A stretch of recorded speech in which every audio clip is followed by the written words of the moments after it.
Hello, everybody. My name is Graham Elwood, and you are watching The Political Vigilante, making Gotham great again. You know, I've talked a lot on this show because I've worked in Hollywood for a long time about show business and neoliberals. And so I didn't see the speech, but this woman who's a rich white lady in Hollywood gave this very sort of demeaning racist remarks during her speech about Venus and Serena Williams, because that King Richard has been getting nominated. It's what they call award season in LA. We just had the SAG Awards, which is the Screen Actors Guild Awards, which that one's actually kind of cool because only actors in the union can vote. Like I got to vote, so you're being voted on by your fellow actors. And there's the Golden Globes and the People's Choice Awards. And then the Oscars, I think, are next week or something like that. So one of these big award shows. And I just saw this on YouTube. So I wanted to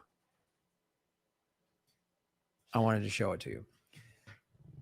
Jane Campion's casual. This is on Yahoo, right? I just saw this scrolling through Yahoo. I was like scrolling through Yahoo to see like what's going on over there. What's going on in the corporate media? Jane Campion's casual racism is a symptom of the world's problem with Black women. This was written by Candace McDuffie. And it's been a week. I just heard about that. I don't watch these award shows anymore. So it's been a week since Jane Campion received a backlash for her now infamous Critics' Choice Award speech, as she accepted the accolade for Best Director for her film, The Power of the Dog, last Sunday, which I have not seen. I saw King Richard. Very good. Campion started out by acknowledging the incredible women in the room. She playfully declared that Halle Berry had already done her speech and really killed it. Then she set her sights on Venus and Serena Williams, which is about their life and their dad, right? Campion shared with the audience that she had personally taken up tennis before inviting the pair to her house to give her lessons. As if all this wasn't bizarre enough, she somehow and I'm sure the inviting over, just like, yeah, we're strong power for women, but it's also like, in Venus and Serena, very successful, but it's also, I'm sure it was very much like a power play, like, come to my rich white. I have a joke in my act about this, and I see this in LA because LA has a lot of rich white ladies. And it's unbelievable. Like, they have so much white privilege and a scathing sense of entitlement. It's unbelievable. And I was really told, when I started working on that Native American show that's on Amazon, First Nations Comedy Experience, that's where I first heard the term white feminism. And I was like, oh, and a Native friend of mine was like, Graham, these white women, it's all about them help. And you saw this in the Clinton Hillary campaign. We got to help white women of color. I mean, let's not forget, in the women's suffrage movement in the 1920s, where women were fighting to get the right to vote, which was wrong that they didn't have the right to vote, white women were in the front and they told Black women to march in the back. That's a fact. But yes, women have had to endure a lot of sexism and awful crap, but rich white women act like their sexism that they've had to endure is like the worst thing. Like, no one's ever suffered like a college-educated rich white woman. And some of their complaints are literally like, the men's locker room at the country club is nicer than the women's locker room. And it's like, you get to belong to a country club, right? And I'm sure this woman, Jane Campion, has like Latinas cleaning her home, because that's who does most of the labor in California. It's Latin women and men. Men do the hard labor, and all the cleaning ladies are Latin women. So, right after sending love to the guys, she said, Serena and Venus, you are such marvels. However, you do not play against the guys like I have to. That's what she said. Which, again, no one suffers more. This is a rich white lady saying she has it harder than Venus and Serena Williams because she has to duke it out in the boardrooms. Like, this is unbelievable to me. Hey, Jane Campion, why don't you go work in construction? Why don't you go see what it's like to be a Black woman in America? Hey, Jane Campion, if you get pulled over by the police, you can get in their face and yell and scream, and they won't put their hands on you. A Black man, you have more privilege than a Black man or a Latino man, especially in LA. They're afraid of ICE. let alone the shit black women have to deal with. The cameras immediately turned to gauge a response. Vera saw an uncomfortable smile flash across Venus' face while Serena chose to clap along with her peers in the room. Campion finally thanked the cast and producers of the film as well as Netflix. However, the damage was already done. If her intention was to promote feminism and solidarity in Hollywood, then why humiliate black women to do it? Shortly after her speech, the internet was ablaze with anger, confusion, and disgust. Author Sareed Jones tweeted that Jane Campion whiplash is perfect distillation of white feminism. Writer and actor Ryan Ken noted, it's so revealing when you attempt a point about sexism and your first thought goes to minimizing black women into a microphone. And she thinks she's being all, and I've seen that. I've seen this in comedy. I've seen this like all female comedy night. Okay, fine. And it's all white comics. It's all white women. I remember talking about this at the Oscars in my old show, Comedy Film Nerds. It was like the 2017 or 2018 Oscars. And at that Oscars that year, all the best directors were men. And there was like, wait a minute. And it was all the guys were very good directors, but there was some good female directors that year. I forget. I'm trying to remember what year it was and what movies were up there. But anyway, and it was a legitimate complaint. Like, wait a minute. There's only guys are good directors? And some people said, well, the Oscars, there was only 5 nominees and we need to expand it to 10 or whatever. But it was like, but then at the best actress category, all white women. It was all white women. And I said that in my podcast and I said that on Twitter. This is when I was doing Comedy Film Nerds and everyone got mad at me. Oh, Graham, not everyone, but some white women got mad at me for pointing that out. And I was like, this is the problem with Hollywood. Look at a lot of these shows that are like girl power. Okay. They'll still will have like one person of color in there. The heroes now, because Hollywood always made the white male the hero. Now they're making the white female the hero in a lot of these things. Unbelievable. While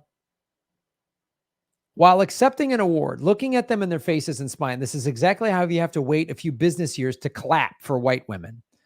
The day after the ceremony, Campion issued a statement in which she explained she did not intend to devalue, blah, blah, blah. Yeah. Anytime somebody screws up like that, they always issue some statement.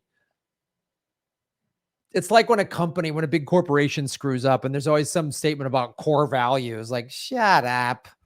You're a rich white lady. You've had so much privilege.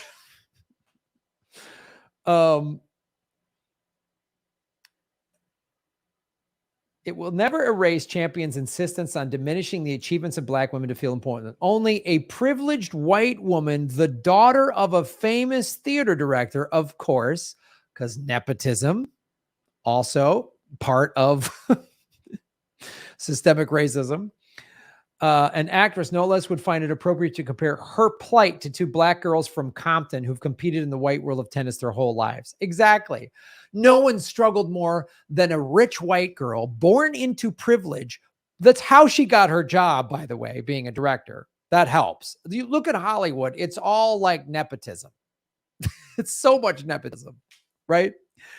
But nobody suffered more than a rich white lady. She suffered more than 2 black girls who grew up in Compton. Just that alone is tougher than Jane Campion could ever. Jane Campion has probably never even driven through Compton.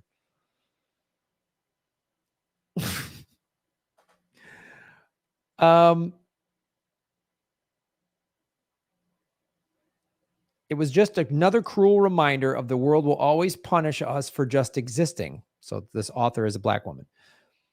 Though King Richard was nominated that night in several categories, including Best Actor, Best Picture, and Best Screenplay, Renaldo Marcus Green was not up for Best Director. Campion went out of her way to ridicule the Williams sisters.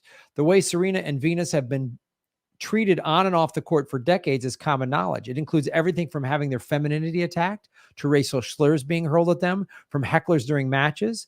Campion knew about the mistreatment. King Richard literally underscored it, but chose to harass them anyway. The New Zealand native, like other bigoted white people and non-black people of color, participate in anti-blackness whether they choose to admit it or not. It's why sports commentators make derogatory remarks about the bodies of Venus and Serena like clockwork. It's why newspaper cartoonists portray Serena as an animal. And it's why she nearly lost her life after childbirth. Doctors didn't believe Serena when she told them she had a pre-existing medical condition that could kill her. The problem with Champion's words wasn't thoughtlessness, as she stated in her apology. The problem is the complacency of the global white supremacy, which has always been very well thought out. The director and people like her will do or say something discriminatory, insist the remorseful, and then move on to their next endeavor with no consequence. The cycle is as old as time itself. The truth is, Champion is not an anomaly. She is the norm. The world will coddle her racism because that's what it is built to do. Protect whiteness at all costs, which is what's happening. She put the tweet out there and everyone was like, oh, she's doing the right thing. She's owning it. Oh, I'm sorry you had to suffer that, white lady. She's from New Zealand. I just realized that. She's from New Zealand. I don't know. Colonialism? Like New Zealand, same thing as Australia and America. White people came in, conquered there it was, I believe, the Maori. Of course, bullshit. And while she is plotting her next film treatment, Black women, the group of people that are always the lowest hanging fruit, will be forced to brace themselves for the next casually racist encounter.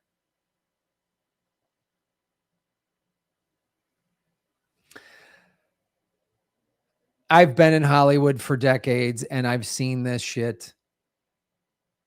I've seen white women scream about the sexism, and I'm sure they've had to endure real sexism, but then still be racist and pat their heads on Black people, what they've had to endure. It's unbelievable. And these white women refuse to acknowledge their privilege. That's what drives me fucking nuts. A buddy of mine was in town visiting, and he had brought a friend with him who's a very successful guy. And all three of us, they're older, all three of us were white. And we were talking about high school sports. We all played high school sports. And I talked about when I got arrested as a kid in high school. And I talked about, and because of my white male privilege, I got a slap on the wrist. My Black teammates would have been received far worse treatment. I've talked about this before on this show, that, you know, I played high school football with Justin Blake, which is Jacob Blake's uncle. And you saw how his nephew was treated. He was shot in the back 7 times. And I'm talking to so many white guys about, man, we have so much white privilege and we got to acknowledge it. And I talked to so many of my guy friends when the Me Too movement, like 3-4 years ago, was really strong. We were like, man, that's messed up. Like some of the stuff I didn't realize, like in the comedy world, female comics were getting this awful. I was like, Jesus, that's awful.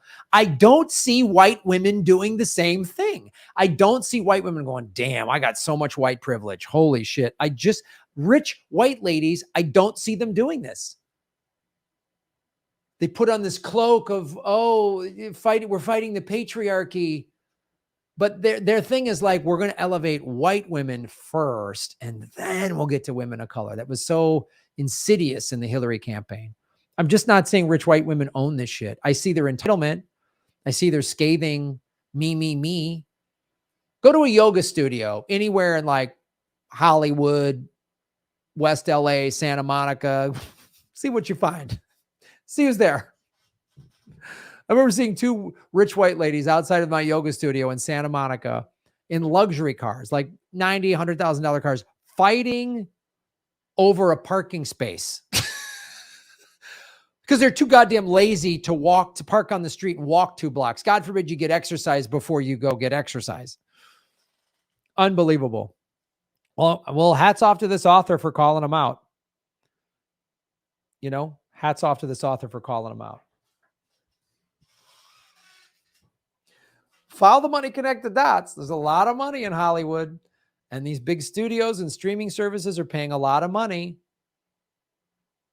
you know, and I'm sure women like Jane Campion, she was getting thrust up there because of the Me Too movement and getting all this director work because she's a rich kid. She was already like placed in there. Like, she's not some working class white girl. She didn't like grow up, working a tough job because her dad was a steel mill. He worked in a steel mill and then the mill shut down and she had to work her way through college. And that's how she became a director. She doesn't even have that story. She has white, rich privilege. And I bet you she's feeling threatened because she was getting all these director gigs. And then, now we're starting to give it to women and black women. And she's feeling threatened by them. That's I bet you that's just my theory, but her money's getting threatened. What's the rich white girl going to do? And I bet you if we had some hidden cameras when she's just hanging out with her rich white girlfriends, how they really talk. Yeah. I was a caddy in a country club. I know how rich white people talk when they think nobody's listening. I'm well aware of how they talk. Follow the money, connect the dots, get the truth, and shave your knuckles for justice. Boom. Hey, everybody. Thanks for watching. We are still in our 9th month of demonetization from YouTube. So support what we're doing at patreon.com/Graham Elwood or rockfin.com/Graham Elwood, which is a blockchain cryptocurrency platform. It's free to sign up and there's a premium level at $10 a month. And for that, you get everybody on the platform's premium content. Myself, Lee Camp, Ron Placone, Jimmy Dore, Whitney Webb, Kim Iverson, Abby Martin, and many, many others. You can also support what we're doing at Venmo at Graham-Elwood and go to GrahamElwood.com. We have a PayPal button and a PO box. I also have crypto wallets, which are all in the show notes. Thanks for supporting what we do.